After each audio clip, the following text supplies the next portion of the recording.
नमस्कार दोस्तों, मैं डॉक्टर मुकेश सिन्हा फिर से एक बार आपके सामने। और आज मैं बात करने वाली हूँ कि ट्विंस क्यों मिलते हैं और इनका मिलना ज़रूरी क्यों है। अब मैं अपने एक्सपीरियंसेस से ही लेके जाऊँगी क्योंकि ये बहुत ही बड़ा एग्जाम्पल है। अब मैं जब अपनी बात कर रही हूँ कि जब मैं तपस्या कर रही थी, हार्डकोर तपस्या, कि मुझे मोक्ष की तरफ जाना है, परमेश्वर में मिल जाना है, और मैं बहुत कठोर तपस्या किया कर रही थी। और मेरे आदर्श भी जो थे बहुत कठोर तपस्वी थे, जो बहुत कठोर तपस्या करते थे और अचीव भी करते थे। उनकी अचीवमेंट से भी मैं बहुत इम्प्रेस थी और वही मैं भी किया करती, और मैं भी अचीव कर रही थी। और करते करते मैं अपने तपस्या की उच्चतम स्थिति पे पहुंच गई। जब मुझे ये एहसास हुआ कि अब मैं मेरी तपस्या या मेरी मेहनत कामयाब हो गई, और जो मैं हूँ उसी अनुसार जो मेरी तपस्या कामयाब हुई, मतलब मैं अपने आप को परफेक्ट समझ रही थी। और मुझे ये ऐसा लगा कि अब जो है मैं इस चक्र से निकल जाऊंगी, जन्म मृत्यु के चक्र से निकलकर अमृत को प्राप्त होंगी, परमेश्वर को प्राप्त हो जाऊंगी। और यह सोचकर अंदर से बहुत खुशी, और सच पूछिए तो सात्विक ही अहंकार, लेकिन अहंकार तो था। और इन बिटवीन क्या होता है, मेरी ट्विंस की एंट्री होती है, ट्विंस को आना होता है। ये संदेश मुझे ध्यान में मिलने लगता है। मेरे ध्यान की बहुत मेरे तपस्या की सबसे उच्चतम स्थिति, वहाँ पर जा कर के मुझे ट्विंस की ज़रूरत पड़ती है। क्यों पड़ती है और क्यों उनका आना सार्थक हुआ, उस पर बात करते हैं। तो कैसे वो अनुभव मेरे ध्यान में आने लगा और कैसे मुझे संदेश है, उसकी वीडियो मैंने बना रखी है, और उसे ज़रूर सुनिएगा। वो बहुत ही अच्छा रिसर्च का गाइडलाइन है, तो आप उसे ज़रूर सुनिएगा। और अभी मैं उस विषय पे नहीं बात कर रही हूँ कि किस तरीके से वो मुझे संदेश है। अभी मैं ये बात कर रही हूँ कि उनका आना क्यों ज़रूरी था ना, वो क्यों आए और क्यों ज़रूरी था। और जब मैं बहुत इतनी उच्चतम स्थिति में थी तपस्या के, फिर उनका एंट्री लेना क्यों ज़रूरी हो गया। क्या ऐसी कमी थी मुझ में, या क्या अंदर दबा पड़ा हुआ था जिसे निकालना ज़रूरी था, और वो सिर्फ ट्विंस ही निकाल सकते हैं। अब जरा मैं बता देती हूँ सिर्फ शक्ति या ट्विंस होते क्या हैं। ये आपके ही आत्मा के टुकड़े होते हैं, यानी एक आत्मा के दो टुकड़े, यानी मिरर। इन्हें बोला जाता है कि आप एक दूसरे के आईना होते हैं। यहाँ पर कुछ भी छुपा नहीं होता, आपका अंदर का भाव। जैसे और कोई कार्मिक मेट या सोलमेट्स होते हैं, तो वहाँ पर जो है हमारी पर्सनालिटी जो है पूरी तरीके से सामने नहीं आती। बहुत सारे मुखौटे होते हैं, कुछ अंदर अलग बाहर अलग, मतलब बाहर की पर्सनालिटी हमारी कुछ होती है और अंदर हमारे कुछ और चल रहा होता, या फिर दबा पड़ा होता है, यानी एक्सप्रेशन की कमी होती है। Because of less of trust, वहाँ पे हमें कहीं ट्रस्ट नहीं मिलता, या कभी कभी हमें लगता है कि हम ऐसे ही ठीक है। कभी कभी सोसाइटी जो है आपको इसी रूप में एक्सेप्ट करना चाहती है, like that. There number of reason can be. पर ट्विंस जो है, जो आपका मिरर है, वहाँ पर ये सब चीज़ें नहीं चलती। वहाँ आप ऑटोमेटिकली जो है आप खुल कर आ जाते हैं, आपको पता भी नहीं चलेगा, आप तोते की तरह बोलना शुरू कर देते हैं। तो जब मेरी ट्विंस आए, बहुत जिरा, मतलब मैंने खुद से बहुत जिरा किया, अरे मुझे किसी, मतलब क्यों मैं जाऊँ। तो मुझे इस तरीके से बताया गया था कि आपको उनकी मदद करने जाने। तो मदद वाले भाव में मैं बहुत जल्दी मतलब मान जाती हूँ, और मदद का भाव मेरे अंदर पहले से ही है। तो मैंने सोचा हाँ ठीक है, ये मदद की जा सकती है। और जो भी प्रक्रियाएँ हुई, जो भी मेरे मन स्थिति थी, उसकी वीडियो मैंने बना दी है। तो उस तरीके से ट्विंस की मेरी एंट्री हुई।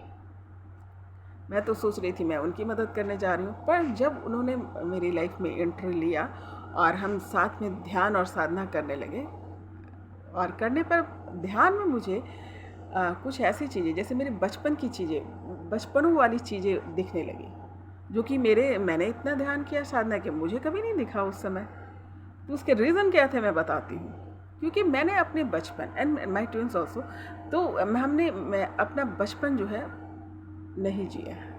बहुत छोटे में ही हम एक रिस्पॉन्सिबल चाइल्ड, डिसिप्लिन चाइल्ड, ये चीज़ें हमारे अंदर आ गई, या हमारे सोसाइटी ने, हमारे घर वालों ने हमें ये समझा दिया, और हमने समझ भी लिया।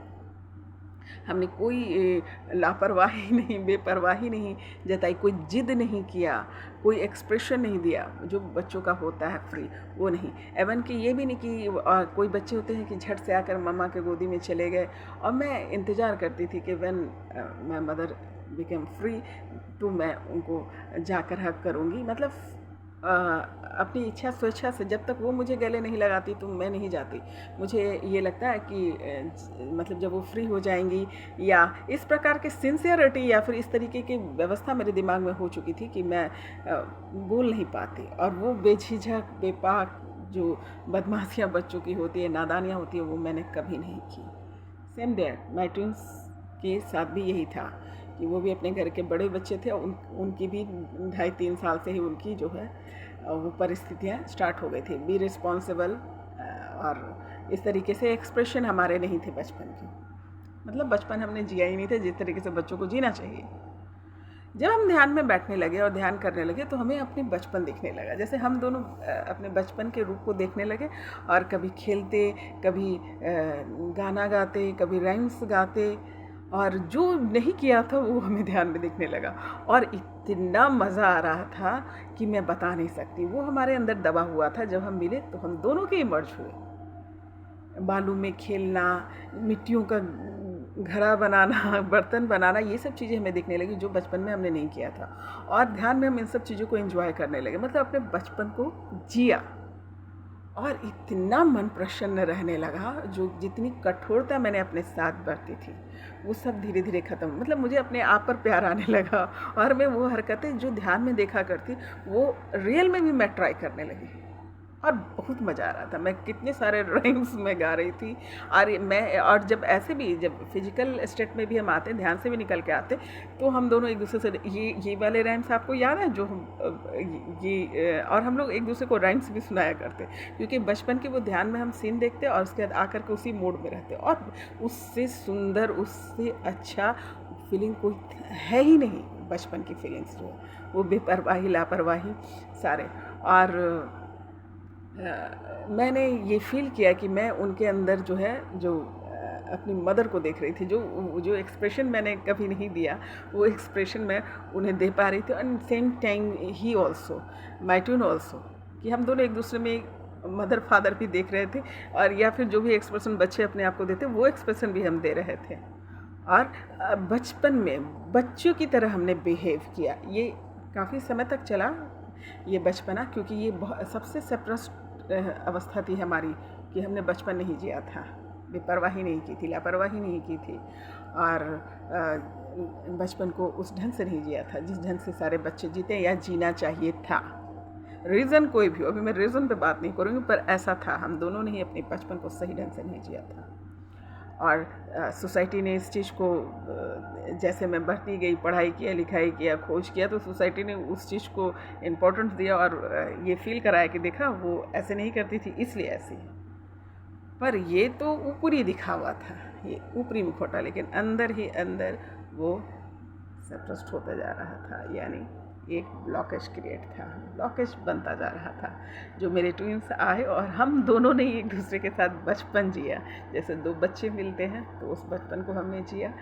और फिर दूसरा भाग था मेरे लाइफ का, वो था प्रेम, प्यार वाले भाव। उसको देख सुनते ही मेरा दिमाग ख़राब हो जाता था, it's just a wasting of time. मतलब बचपन इसी तरीके से डिसिप्लिन हो गई कि अब जो है ना, मुझे अपने पेरेंट्स का नाम रोशन करना है, या फिर कुछ ऐसे कार्य नहीं करना है जिससे मेरे पेरेंट्स को दुख हो।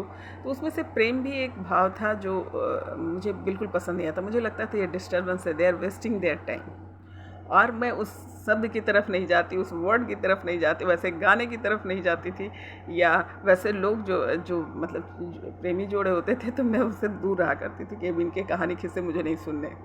और उनका कॉलेज में मैं किसी को रोते धोते बिकॉज ऑफ दिस देखती थी कि क्या ये बकवास है, क्यों ये लोग करते ही क्यों इस तरीके से कि इनको रोना पड़ रहा है, तो लाइक दैट। तो I was not involve in that, and involvement तो नहीं था, और उससे चिढ़ मचने लगती थी मुझे।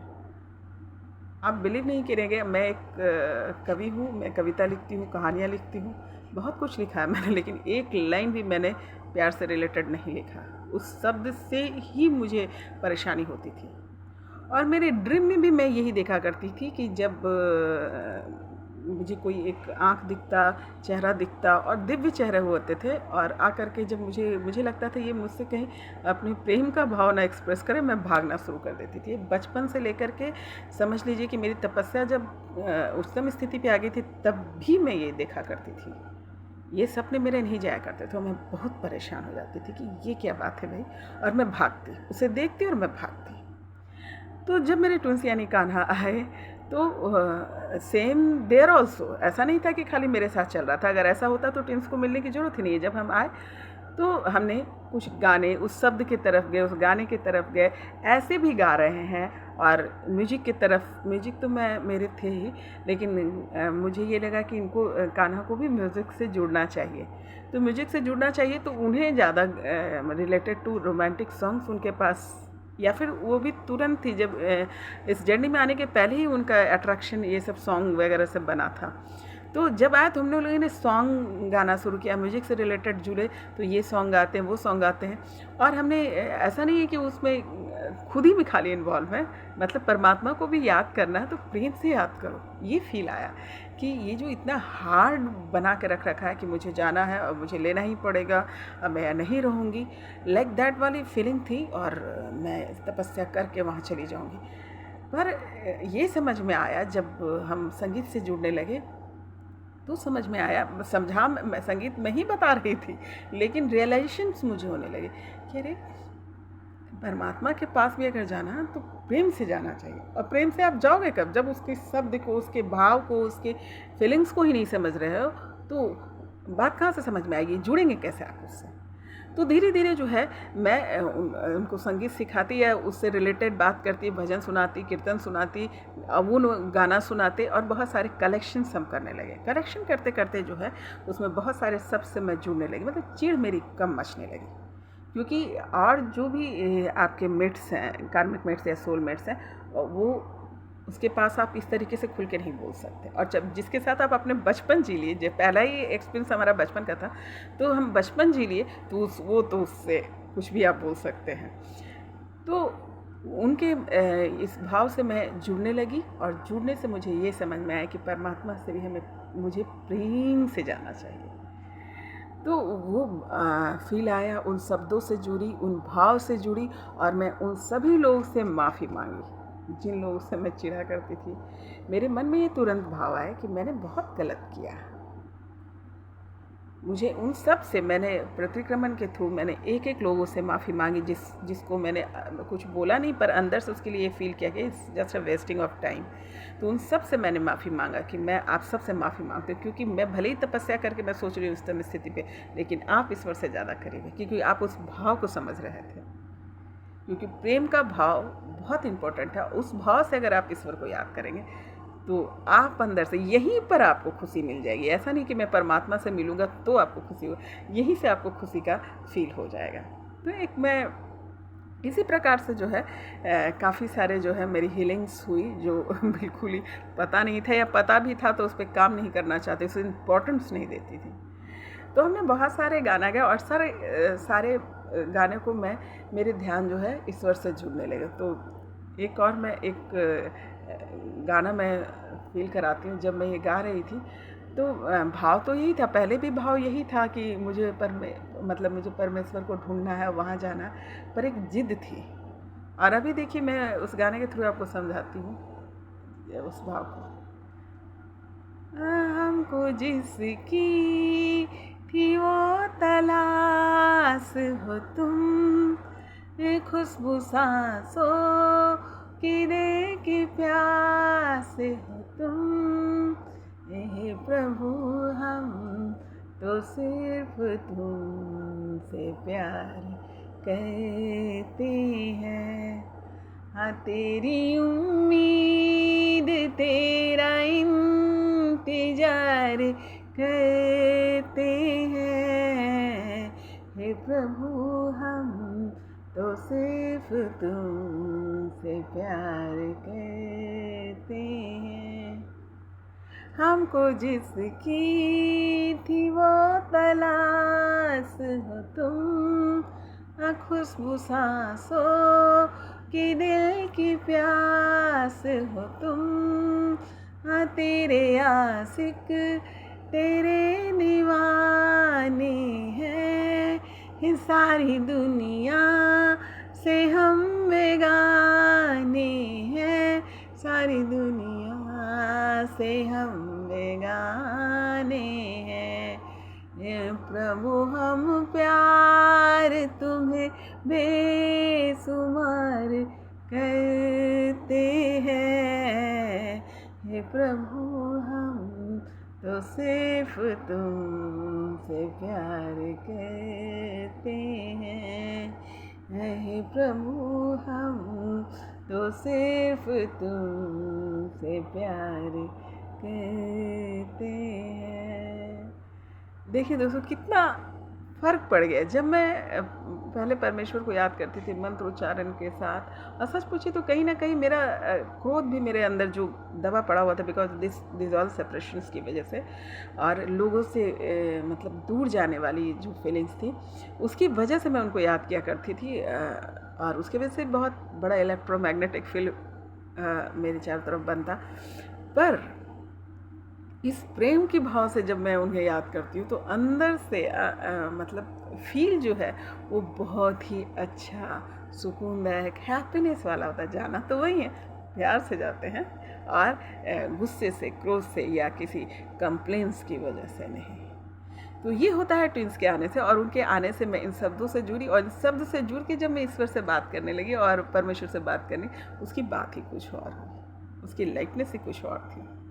तो ये ट्विंस की वजह से हुआ। वो आए तो उनके साथ जो खुलकर बात करना। और दूसरी बात ये कि जब हम ट्विंस के साथ होते हैं तो मान लो कि कोई सिचुएशंस जो होता है, जो आप तो मन में बैठा कर रखो, I am the best only जब वो पर उनके सामने आते हैं तो अब उनके साथ जो ट्रिगर एक दूसरे को हम देते हैं, तो यहाँ पर हम भाग नहीं सकते। सबसे बड़ी बात यह कि जनरली हम अपने प्रॉब्लम्स को सॉर्ट आउट इसलिए नहीं कर पाते क्योंकि हम भाग जाते हैं। अब कार्मिक्स मेट से, सोलमेट से सुना तो सुना, बात सुननी है तो सुनो, नहीं तो चल दिए, या खुद के मन को अच्छा नहीं लगा तो हम ही भाग गए। पर ट्विंस के साथ ऐसा नहीं होता, क्योंकि ये हमारे मिरर है और हमारी एनर्जी है, हम ही है, तो हमसे कहाँ भागेंगे, हम खुद से तो नहीं भाग सकते ना। तो जब बड़े बड़े ट्रिगर्स में मिलने लगे तो भी लगता तो बुरा, कह रहे ये कैसे हुआ भाई मेरे साथ, मैं तो ऐसा हूँ या मैं तो ऐसी हूँ। पर जब वो ट्रिगर देते और थोड़ी देर के भले हम शांत हो जाते हैं, या बात करना मतलब अंदर से इच्छा नहीं होता कि अब तो मैं बात ही नहीं करूँगा या बात ही नहीं करूँगी, पर जब हम रियलाइजेशंस में आते हैं कि उस बात का जो उन्होंने ट्रिगर किया, जो हमारे इमोशन को ट्रिगर किया, तो हम उस पर रियलाइजेशन में जाते, उस पर विचार करते, फिर खुद ब खुद वो प्रॉब्लम को सॉर्ट आउट करते। जैसे ही हम, जब तक हम उसको क्वेश्चनिंग नहीं करेंगे, जब उस पर विचार नहीं करेंगे, उस पर एनालिसिस नहीं करेंगे, हम उसको सॉर्ट आउट कैसे करेंगे। और ट्विंस का काम होता है आपको ट्रिगर देकर छोड़ देना, फिर आप जो है उस पर विचार करने लगते हैं, क्योंकि आप भाग नहीं सकते। ये अंदर से फीलिंग्स रहती है कि साथ ही रहना, हमारी एनर्जी, हम कहाँ जाएंगे, ये फील बहुत स्ट्रांग होता है। फिर आप देखिएगा कुछ दिन बाद जो है आप आपस में मिलते हैं, और इस बार जब मिलते हैं तो आप अपने प्रॉब्लम से निकल चुके होते हैं, प्रॉब्लम्स को सॉर्ट आउट करके निकल चुके होते हैं। तो ऐसे ही बहुत सारी छोटी छोटी जो है समस्याएं जो है हम अंदर बसा के रखते हैं और पता भी नहीं चलता, और पता है भी तो हम उस पर काम नहीं करते। और जो भी हमने शास्त्रों में या फिर जो भी हमने रिसर्च किया था उसके अनुसार यही था कि हार्डकोर तपस्या करो और इन सब चीज़ से निकलो, और वही हम कर रहे थे। पर जब मेरे ट्विंस आए, उन्होंने मुझसे मिलाया, मेरे बचपन से मिलाया, हम दोनों ने एक दूसरे के बचपन से मिलाया, प्रेम शब्द को समझाया कि ये मतलब प्रेम जो है ये वो शब्द है जो ईश्वर से मिलाता है, यानी ईश्वर ही प्रेम है।